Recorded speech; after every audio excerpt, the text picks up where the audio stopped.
સૌને નમસ્તે. શ્રી માતૃછાયા કન્યા વિદ્યાલય આયોજિત ઓનલાઈન એજ્યુકેશનમાં હું આપને આવકારું છું.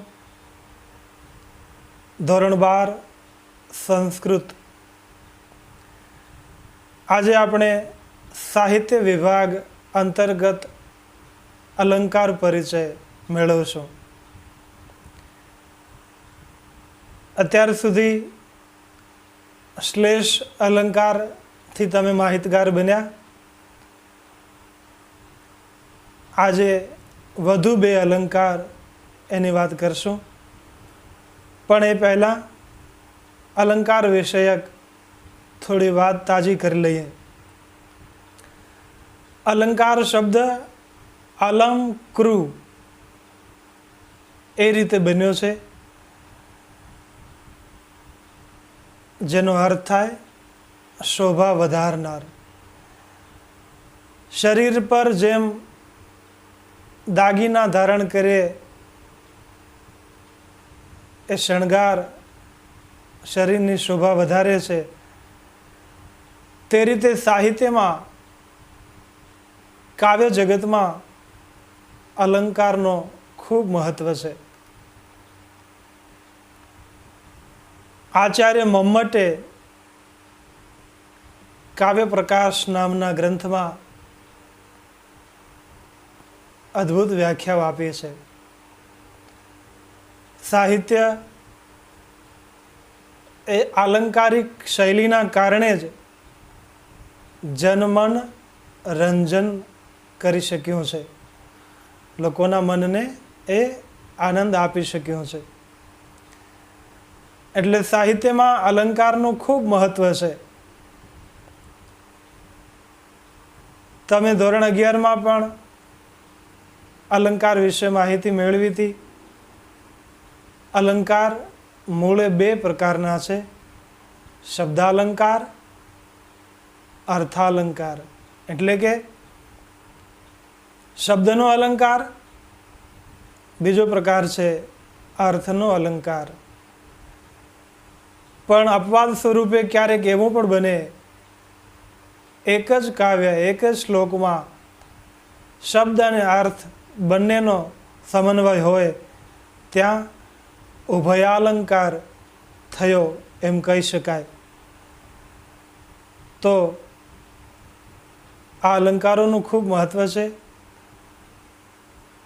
અભ્યાસક્રમના બીજા અલંકાર એટલે કે વ્યાજસ્તુતિ અલંકારની આજે આપણે વાત કરશું.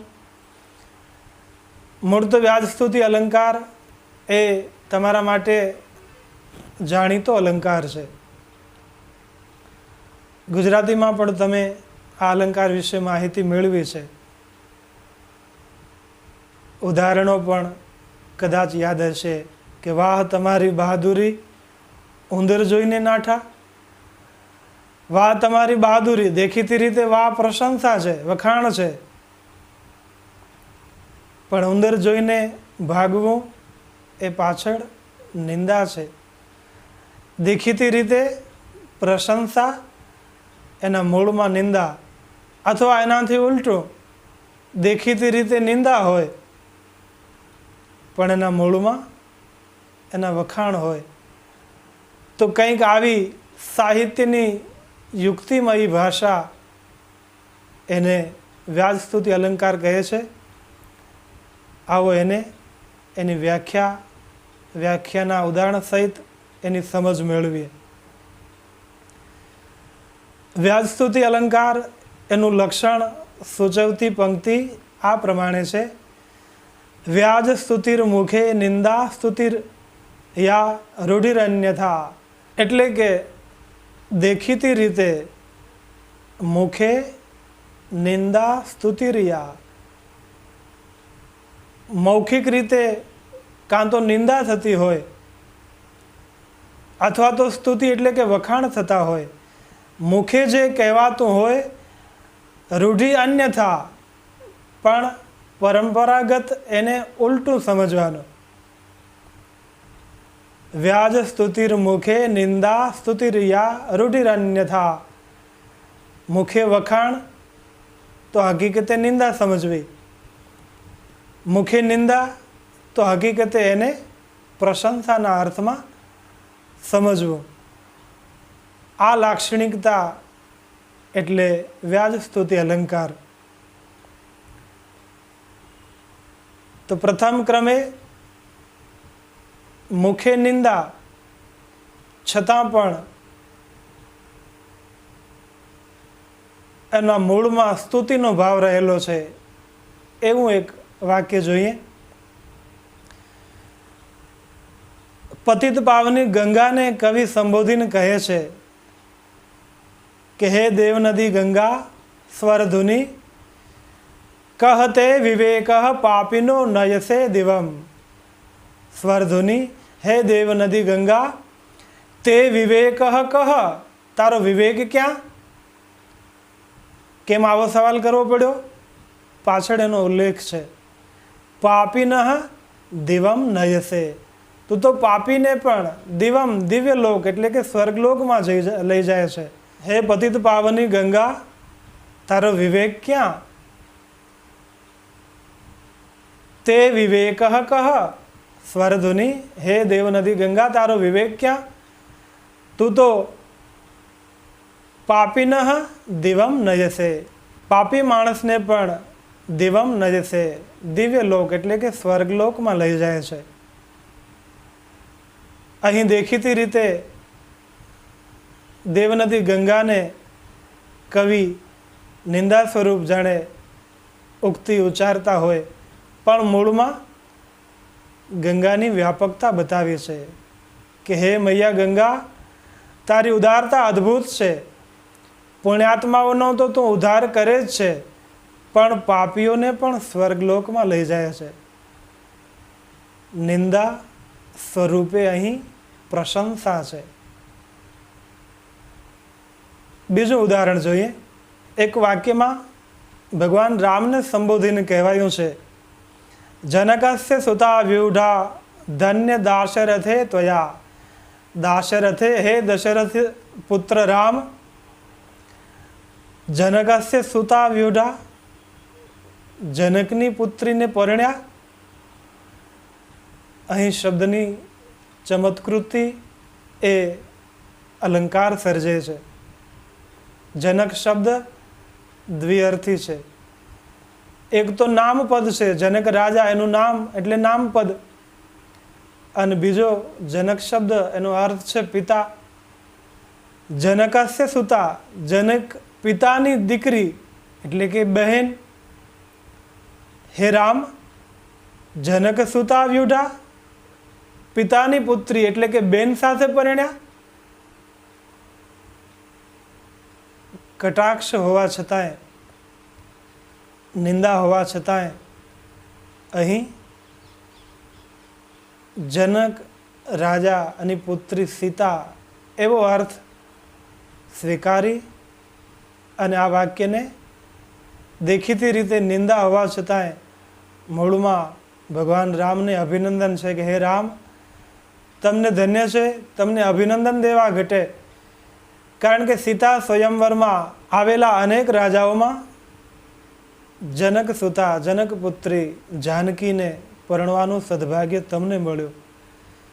એટલે દેખીતી રીતે નિંદા સ્વરૂપ વાક્ય એ અહીં રામના અભિનંદનના અર્થમાં લેતા એના માટે પ્રશંસા સ્વરૂપ છે. તો આ વાત થઈ વ્યાજસ્તુતિ અલંકારમાં નિંદા સ્વરૂપે પ્રશંસા. હવે આનાથી ઉલટું જોઈએ. મૂળમાં પ્રશંસા હોય પણ અર્થ નિંદાનો પ્રગટ થતો હોય. આવો આ વાત સમજીએ. પહેલાં ઉદાહરણમાં દેવનદી ગંગાને કહેવામાં આવ્યું કે હે મા તારો વિવેક ક્યાં? કારણ કે તું તો પાપીઓને પણ દેવલોક, દિવ્યલોક, સ્વર્ગલોક બતાવે છે.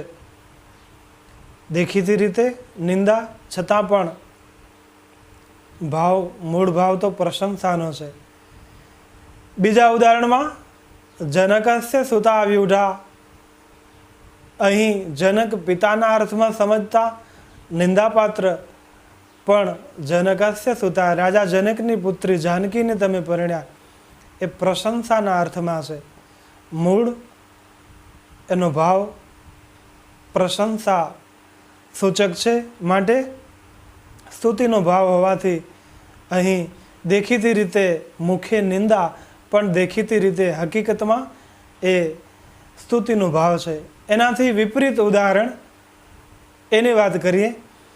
કિમહમ વદામિ ખલ દિવ્ય મતે ગુણ પક્ષપાતમભિતો ભવતઃ ગુણશાલિનો નિખિલ સાધુ જનાન યદ અર્હનિશમ ન ખલુ વિસ્મરસે.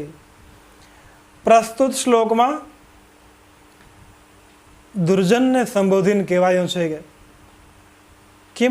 કિમ અહમ વદામિ ખલ, હે ખલ, હે દુર્જન, ભવતઃ દિવ્ય મતે અહમ કિમ વદામિ, આપની દિવ્ય બુદ્ધિ વિશે હું શું કહું. ભો ખલ ભવતઃ દિવ્ય મતે અહમ કિમ વદામિ ગુણ પક્ષપાતમ અભિતઃ, તારા ગુણ પ્રત્યેના પક્ષપાતની તો ખરેખર શું વાત કરું. ભવતઃ ગુણ પક્ષપાતમ અભિતઃ કિમ વદામિ, તમારા ગુણ પ્રત્યેના પક્ષપાતની હું શું વાત કરું. હે ખલ, ખલ એટલે કે દુર્જન, ગુણશાલિન નિખિલ સાધુ જનાન, તું ગુણવાન એવા બધા જ સજ્જનોને, નિખિલ સાધુ, નિખિલ એટલે સમગ્ર બધા જ, ગુણશાલિન નિખિલ સાધુ જનાન, ગુણશાળી ગુણવાન એવા તમામ સાધુ સજ્જનોને યદ અહર્નિશમ ન ખલુ વિસ્મરસે, તું રાત દિવસ એને ભૂલી શકતો નથી. હે દુર્જન, તારો ગુણ પ્રત્યેનો પક્ષપાત એ અદ્ભુત છે, એની હું શું વાત કરું. ખલ ભવતઃ ગુણ પક્ષપાતમ અભિતઃ કિમ અહમ વદામિ યતોહિ, કેમ કે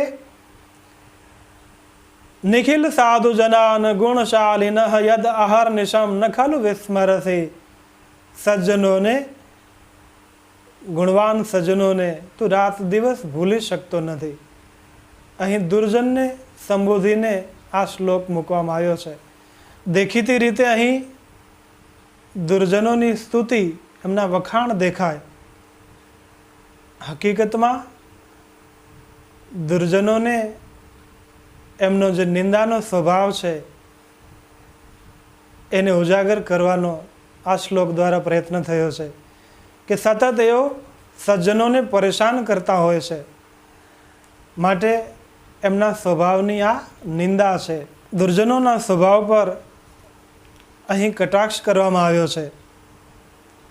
દેખીતી રીતે દુર્જનોની પ્રશંસા જણાતી આ શ્લોકમાં મૂળ તો એમના સ્વભાવ પર એક કારમો પ્રહાર છે કે તમે કોઈ પણ કાળે સારા માણસને, સજ્જનોને પરેશાન કરવાનું ચૂકતા નથી.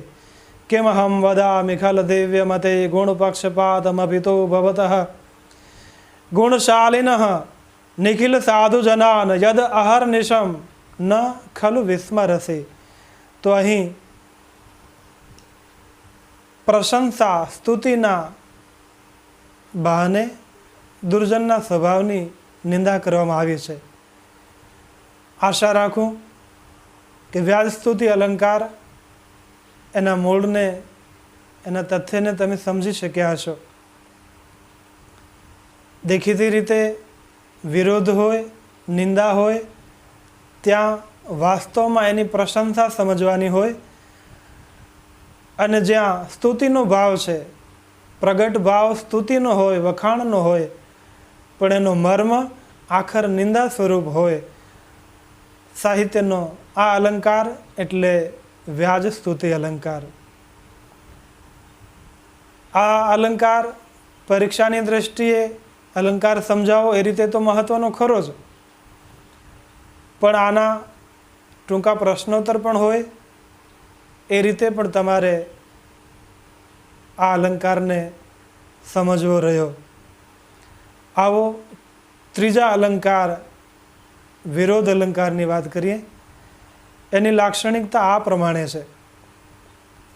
વિરોધ સો વિરોધેપી વિરુદ્ધત્વેન યદ વચઃ. હવે આપણે ત્રીજા અલંકારની વાત કરીએ, જેનું નામ છે વિરોધ. એની લાક્ષણિકતા સૂચવતી પંક્તિ આ પ્રમાણે છે: વિરોધ સો વિરોધેપી વિરુદ્ધત્વેન યદ વચઃ. સરળ રીતે આને સમજવા પ્રયત્ન કરીએ. વિરોધ સહ અવિરુદ્ધે અપી વિરુદ્ધત્વેન યદ વચઃ. અવિરુદ્ધે અપી એટલે કે વિરોધ ન હોવા છતાં પણ અવિરોધેપી વિરોધ વિરોધ દર્શાવવામાં આવે. અવિરોધેપી વિરોધ વિરુદ્ધત્વેન યદ વચઃ. કહેવાયેલા વચનોમાં વિરોધ, દેખીતી રીતે વિરોધ ન હોવા છતાં પણ યદ વચઃ વિરુદ્ધત્વેન વિરોધ, શાબ્દિક રીતે વિરોધ દર્શાવવામાં આવે, મૂળમાં વિરોધ ન હોય. આ લાક્ષણિકતા જે શ્લોકમાં, જે સાહિત્ય નિરૂપણમાં જોવા મળે તે છે વિરોધ અલંકાર. આને ઉદાહરણ સ્વરૂપ સમજીએ. શ્રીમદ ભગવદ્ ગીતાના આ શ્લોક દ્વારા જેમાં કહેવાયું છે, યા નિશા સર્વભૂતાનામ તસ્યામ જાગરતિ સંયમી. અહીં સંયમી શબ્દ મહત્વનો છે. જેનો ઇન્દ્રિયો પ્રત્યે સંયમ છે એની જીવનશૈલી સામાન્ય જન કરતાં કંઈક જુદી હોય છે. સર્વભૂતાનામ નિશા, બધા પ્રાણીઓ માટે જે રાત છે, તસ્યામ સંયમી જાગરતિ, એમાં સંયમી મુનિ જાગે. દેખીતી રીતે રાત હોય, પ્રાણી માત્ર જે યા દેવી સર્વભૂતેષુ નિદ્રા રૂપેણ સંસ્થિતા નમસ્તસ્યૈ નમસ્તસ્યૈ નમસ્તસ્યૈ નમો નમઃ, સમગ્ર સૃષ્ટિ રાત્રિના ખોળામાં માથું નાખીને સૂઈ જાય. યા નિશા સર્વભૂતાનામ, એવા સમયે સંયમી જાગરતી, બધા સૂતા હોય ત્યારે સંયમી ઋષિ એ જાગૃત હોય. એનાથી ઉલટું યસ્યામ જાગૃતિ ભૂતાની, જેમાં અન્ય લોકો જાગતા હોય, એટલે કે દિવસે જ્યારે લોકો જાગતા હોય, પશ્યતઃ મુનેહે સા નિશા, બધા જગતના લોકો જાગતા હોય ત્યારે ઋષિ મુનિ એ દિવસને રાત સ્વરૂપ સમજી અને પોતાનો સુવાનો સમય એમાં પસાર કરતા હોય છે. યસ્યામ જાગરતિ ભૂતાની, જેમાં ભૂતનામ પ્રાણી માત્ર જાગતા હોય એવા દિવસે મુનેહે સા નિશા પશ્યતઃ, મુનિઓ તે દિવસને રાત્રિ સમજતા હોય છે. મુનેહે સા નિશા, મુનિ માટે તે રાત્રિ હોય છે. આ શ્લોક ચિંતનની રીતે પણ મહત્વનું છે. રાત્રિ એટલે કે નિવૃત્તિ અને જાગરણ એટલે કે પ્રવૃત્તિ. જે સમયમાં સામાન્ય લોકો ભોગવિલાસમાં પ્રવૃત્ત રહે છે, તે સમયમાં સંયમી ઋષિ મુનિઓ નિવૃત્ત હોય છે. જગતના લોકો જેમાં પ્રવૃત્ત હોય એવા કાળ દરમિયાન મુનિઓ નિવૃત્ત હોય. આ ઉદાહરણને સરળ રીતે આ રીતે સમજી શકાય કે ભોગવિલાસમાં રાચતા લોકો જ્યારે પ્રવૃત્ત હોય ત્યારે મુનિ એમાંથી નિવૃત્ત હોય છે. એનાથી ઉલટું દુન્યવી લોકો જ્યારે સૂતા હોય છે ત્યારે ઋષિ જાગતો હોય છે. પ્રસ્તુત શ્લોકમાં વિરોધની સ્થિતિનું વર્ણન કરવામાં આવ્યું છે. તો આ શ્લોક દ્વારા વિરોધ ન હોવા છતાં પણ વિરોધ દર્શાવવાનો પ્રયત્ન કર્યો છે અને પરિણામ સ્વરૂપ અર્થ ચમત્કૃતિ સર્જાય છે. માટે એને આપણે વિરોધ અલંકાર તરીકે સમજશું. એનું એક અન્ય પણ ઉદાહરણ નોંધપાત્ર છે. આશા નામ મનુષ્યાણામ काचिद आश्चर्य श्रृंखला यया बद्धा प्रधावन्ते मुक्तास्तिष्ठन्ति पंगुवत। आशा नामनी एक एवी સાંકળ છે, આશા નામ કાચિદ આશ્ચર્ય શૃંખલા, મનુષ્ય માટે એક આશ્ચર્યકારક એવી સાંકળ છે. યયા બદ્ધાહ પ્રધાવંતી, આશારૂપી સાંકળથી બંધાયેલા લોકો પ્રધાવંતી, આમ તેમ સતત દોડ્યા જ કરે છે. મુક્તાહ તિષ્ઠંતિ પંગુવત, આશારૂપી આશ્ચર્ય સર્જનારી મનુષ્ય માટે એક એવી સાંકળ છે કે જેનાથી જે બંધાયેલ છે એ પ્રધાવંતી દોડ્યા કરે છે. આશા નામ મનુષ્યાણામ કાચિદ આશ્ચર્ય શૃંખલા, નવાઈ પમાડે એવી એક સાંકળ છે. કારણ કે સાંકળથી જે વ્યક્તિ બંધાયેલી હોય એ પછી પ્રધાવંતી કઈ રીતે દોડી શકે? એટલે જ સાંકળને આશ્ચર્ય સર્જનારી કહી છે. આશા નામ મનુષ્યાનામ કાચિત આશ્ચર્ય શૃંખલા. પણ એ આશારૂપી સાંકળ, જે વ્યક્તિ વધુને વધુ ઈચ્છાઓ કરે એ ઈચ્છાની પૂર્તિ અર્થે પ્રધાવંતી સતત દોડ્યા જ કરે છે. અને જે મુક્તાહ મુક્ત છે તે પંગુવત તિષ્ઠન્તિ, આશા મુક્તા પંગુવત તિષ્ઠન્તિ, આશારૂપી શૃંખલાથી જે છૂટા છે, મુક્ત છે,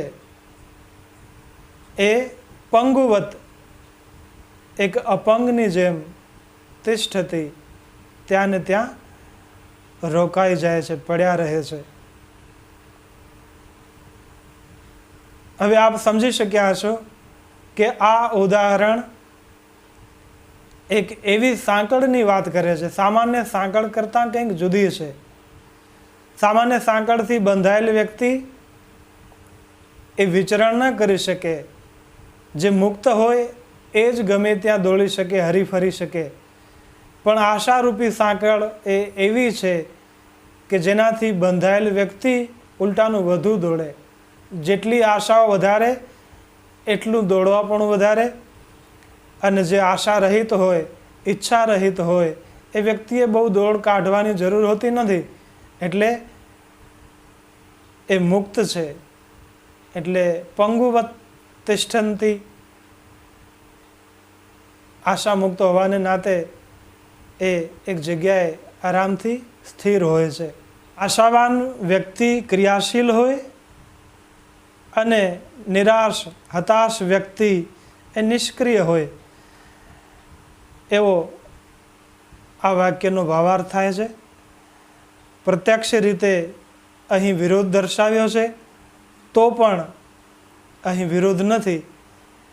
એટલે આ અલંકારની જે લાક્ષણિકતા છે, વિરોધ સહ અવિરોધેપી વિરુદ્ધત્વેન યદ વચઃ, અવિરોધેપી વિરોધ ન હોવા છતાં પણ વચઃ વિરોધ, શાબ્દિક રીતે વિરોધ હોય એ અલંકાર એટલે વિરોધ અલંકાર. તો અત્યાર સુધી આપણે 3 અલંકારની વાત કરી: શ્લેષ અલંકાર, વ્યાજ સ્તુતિ અલંકાર અને આ વિરોધ અલંકાર. સ્વાધ્યાયની નોટમાં જવાબ સ્વરૂપે લખાઈ જાય અને પ્રશ્નોત્તરની રીતે પણ અલંકાર વિભાગને મહત્વનું સમજી અને એને તૈયાર કરવો. ઉદાહરણ સ્વરૂપ પરીક્ષામાં શ્લોક સમજાવો ત્યારે 1 થી વધારે ઉદાહરણો અગર જો ફાવે છે તો બહુ સારી વાત છે, પણ જવાબ 1 ઉદાહરણવાળું પર્યાપ્ત છે. અને એ પણ ખાસ કરીને પાઠ્યપુસ્તકમાં છપાયેલું હોય એ જ લખાય એવો ખાસ આગ્રહ રાખવો. તો આ વાત થઈ અલંકાર વિષયક. સૌને સારી રીતે સમજાયું હશે એવી અપેક્ષા સાથે શુભકામના. સૌને વંદન.